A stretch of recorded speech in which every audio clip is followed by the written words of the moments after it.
Assalamualaikum warahmatullahi wabarakatuh.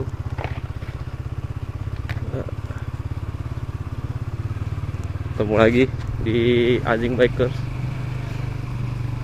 di hari Jumat tanggal 7 April nih.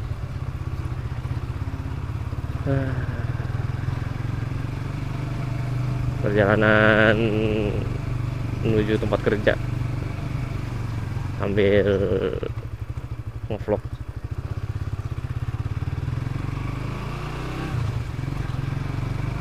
Ini masih pagi, kurang lebih masih jam 6.37, mungkin 37.38. Ini kalau di motor sih 6.39 ya, tapi ini kecepatan 2 menit, jadi mungkin sekitar jam 6.37. Hari ini tanggal merah, teman-teman. Jadi harusnya jalanannya sepi, harusnya sih. Apalagi bulan Ramadan, puasa ya kan, long weekend, Jumat, Sabtu, Ahad libur, mantap. Tapi di tempat saya kerja tidak ada libur di tanggal merah, karena tempat kita kayak pabrik lah gitu, teman-teman. Jadi liburnya hari Ahad aja, sama hari raya Idul Fitri, tahun baru, sama Natal dan hari raya Idul Adha.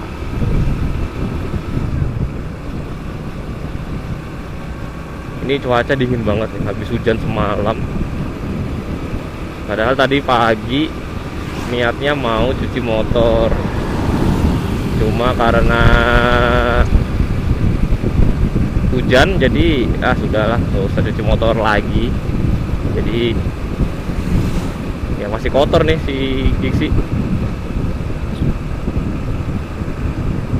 Ini kalau teman-teman bisa lihat di gambar ya, ada yang beda nih dari si Gixi. Stiker yang hitam ini, yang di sini dilepas, jadi kembali ke warna awalnya, warna silver metalik. Nah, bener kan, jalanannya sepi.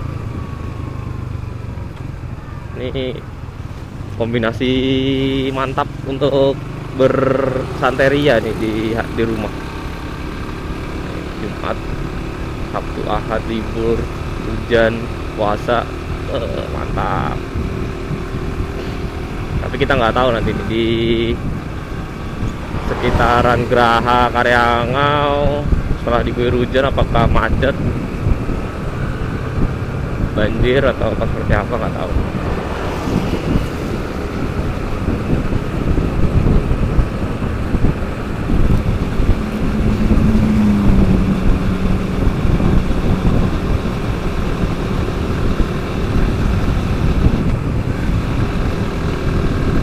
Belakangan ini lagi senang berangkat kerja pagi nih, teman-teman, karena bisa tidur dulu di kantor sambil menunggu jam masuk.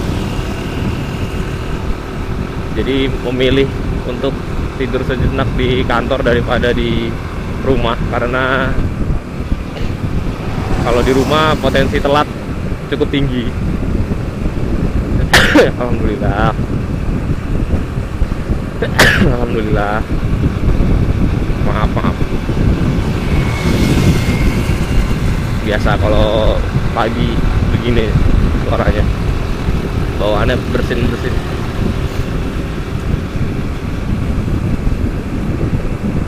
Sudah lama juga nih nggak ngevlog. Jadi kemarin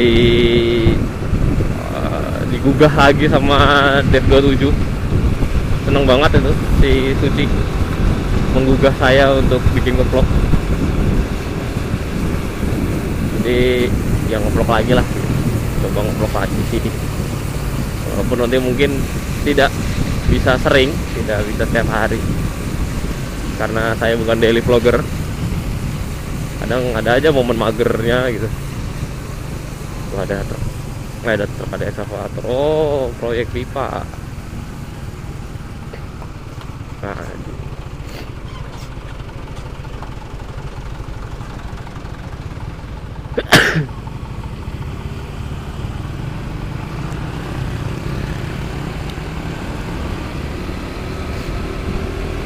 sekarang proyek pipanya sudah mulai mengarah ke kota ini.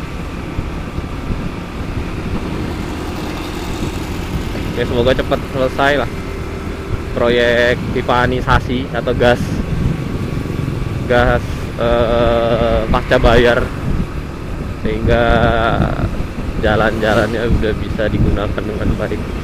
Karena kalau proyek pemasangan pipa ini biasanya sih rusak jalan, kayak yang di Karyangau, di Projakal itu jalanannya jadi banyak yang rusak. Ya, semoga diperbaiki lah nanti kalau sudah selesai, diperbaiki lagi, dibuat mulus lagi, sehingga bisa mengurangi risiko kecelakaan.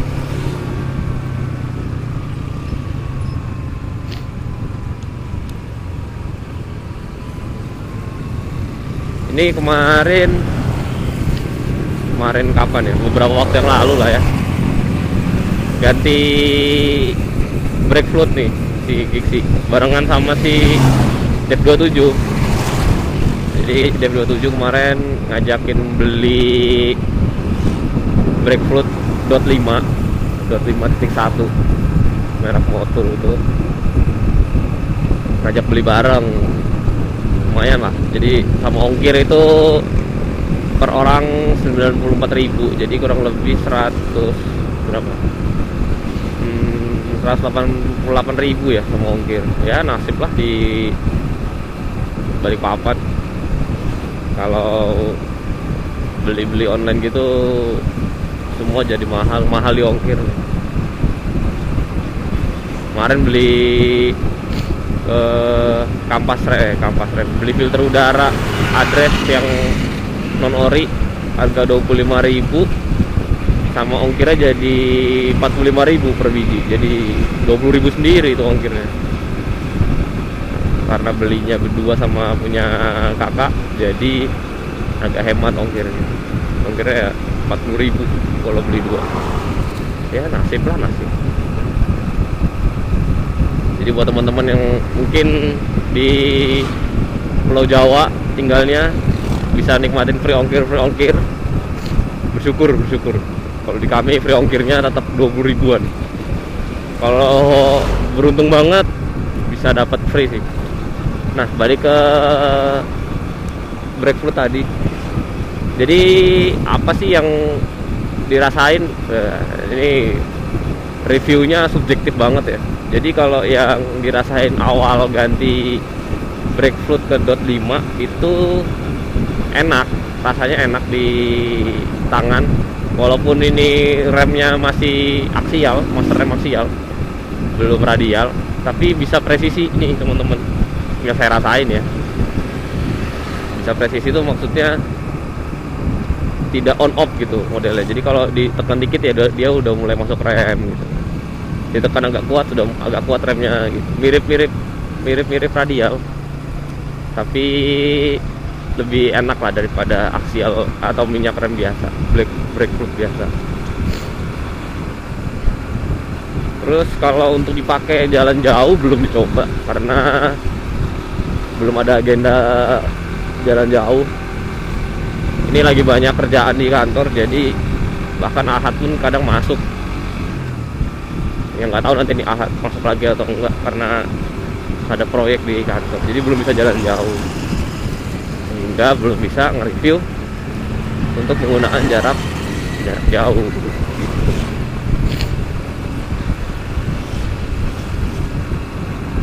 Nah, terus kemarin juga rencananya mau pasang brake fluid dot 5 nya di rem belakang si Gixi. Ternyata nggak cukup gitu. Kok bisa nggak cukup? Nah, jadi ceritanya selain mau ganti brake fluid karena sudah 2 tahunan, pengen juga ganti selang rem dari yang model bawaan karet ke braided. Udah beli tuh KTC. Nah ternyata kayak agak sedikit kependekan, tapi mungkin sayanya sih yang nggak bisa masang ya, belum dapat selahnya, jadi nggak jadi dipasang. Terus juga ada rembes dikit, jadi di sambungan dekat banjo itu, di besi yang dekat banjo itu ada kayak sambungan model pakai kunci 10 gitu teman-teman. Nggak tahu juga, saya baru tahu sih kalau ada selang rem yang kayak gitu. Ternyata katanya DEP27 fungsinya biar bisa dirubah-rubah sudutnya tanpa muter-muterin si selangnya. Nah, pas saya pasang ternyata itu rembes. Nah, sudahlah, kayaknya kurang kenceng nih, ngencenginnya nggak bisa langsung di kaliper kan, jadi sudah lepas dulu, balik lagi pakai selang biasa. Padahal waktu coba selang braided tuh di rem belakang asli pakem banget, jadi agak takut juga sih masang selang braided di rem belakang, jadi pakem banget, takutnya senggol dikit ngesot gitu. Sedangkan saya ini termasuk pengguna rem depan, mengutamakan rem depan lah. Rem belakang dipakai untuk kondisi macet aja, macet atau buat bantu pengereman tuh. Tapi nanti mungkin kalau ada waktu bakal mau coba lagi pakai selang braided di rem belakang. Kemarin sempat mau dijual, pasang di Facebook, nggak ada yang beli, nanya-nanya doang gitu kan. Walaupun ada yang nawar gitu, nawarnya ya bukan nawar yang halus ya, nego kasar, nego Afgan, tega, sadis.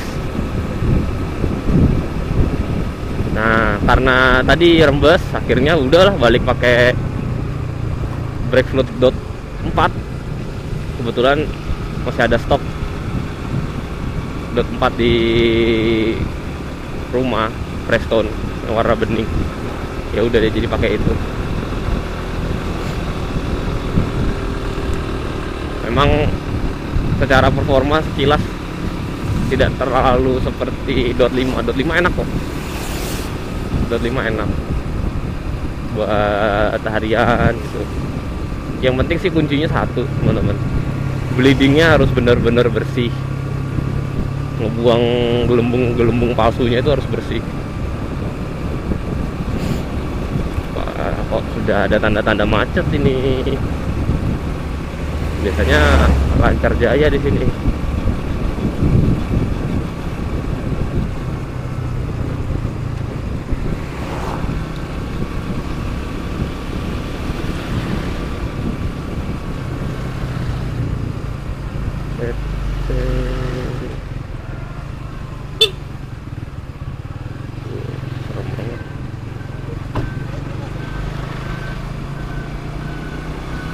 Wah macet teman-teman, macet guys.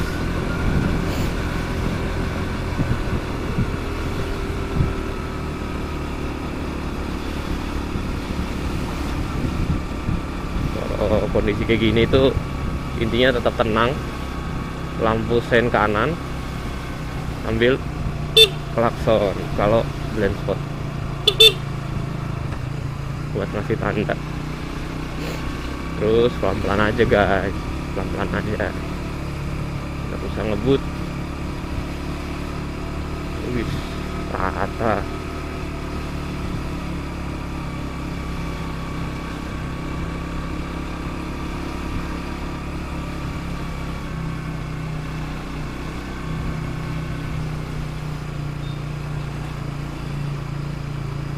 Sepertinya ada yang mogok.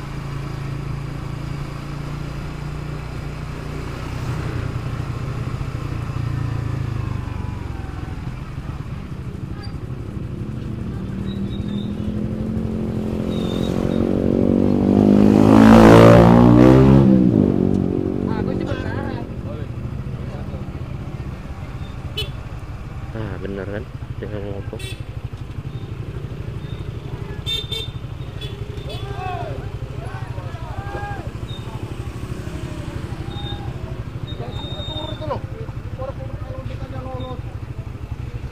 Ini jalan satu-satunya.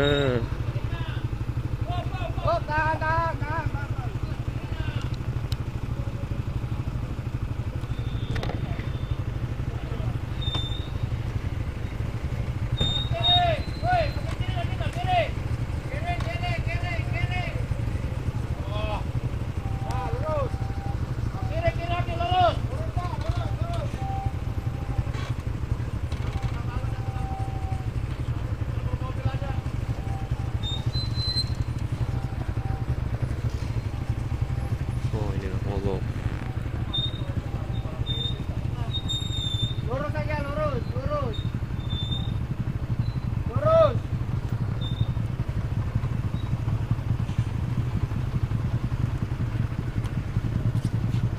Wih, Masya Allah, lumpuh.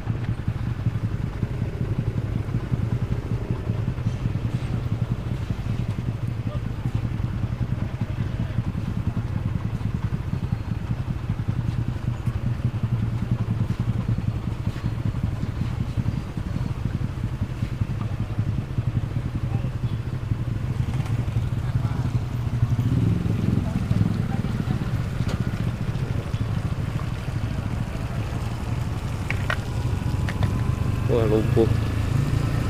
Akses lumpuh, teman-teman.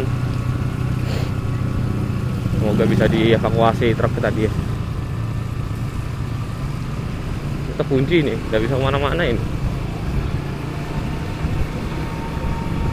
Tidak begitu parah sih sebenarnya ya, bukan tidak begitu parah. Tapi karena hari ini banyak yang libur, jadi mungkin kalau ini masuk semua hari normal biasa mungkin bakal lebih semrawut nih. Mungkin bakal jalur kami ini, jalur kiri bakal diambil juga sama yang dari arah pelabuhan. Tanjakan di dekat PT BIG itu memang rentan truk mogok. Jadi untuk teman-teman yang kerja di atau sering lewat jalur Karyangau harus bersabar dan waspada. Gue ada R15. Tahan Pak De, tahan Pak De, yo monggo. Oh, berarti memang paling bener lewat perumahan. Lewat perumahan. Nah, atau sini nih.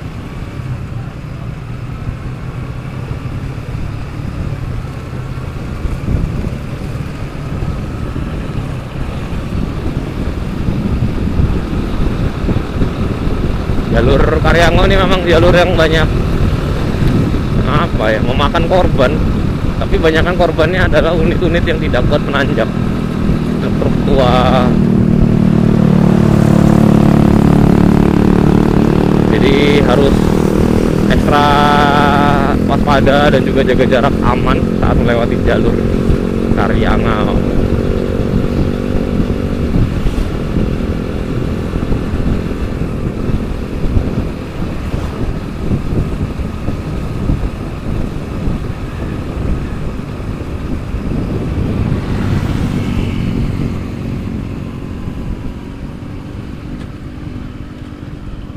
Tadi sampai mana ya ngobrolin remnya? Lupa. Jadi ya intinya teman-teman kalau mau ganti brake fluid dari yang biasa bawaan 23 atau 24, merek-mereknya yang masih biasa yang sekitar harga 20.000 10.000-an, mau coba ke dot 5, saya rekomendasiin banget sih. Mantap. Jadi recommended dengan harganya yang cukup menguras dompet ya. Mahal itu, kalau menurut saya sih mahal sih brake fluid segitu. Saya kepikiran juga untuk coba brake fluid dot 4 yang lain sih, selain Preston mau coba Castro Castrol sama ada Shell juga. Kayaknya bagus kayaknya, tapi nantilah next aja. Dulu sempat coba waktu masih pakai Supra 125 itu, coba Pertamina Breakfruit .3 Plus ya. Itu sih biasa aja sih kalau saya.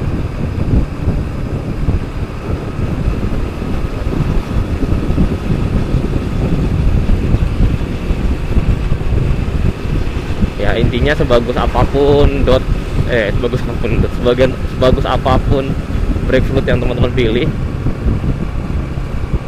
tetap harus diganti rutin karena sifatnya Breakfruit itu higroskopis, yang mana dia akan menyerap kelembapan yang ada di sekitar lingkungan dia berada. Makanya kalau kita baca buku petunjuk manual, ketika di bab Breakfruit atau penggantian cairan rem, itu pasti disuruh untuk mengganti dengan botol yang masih segel, masih tertutup rapat.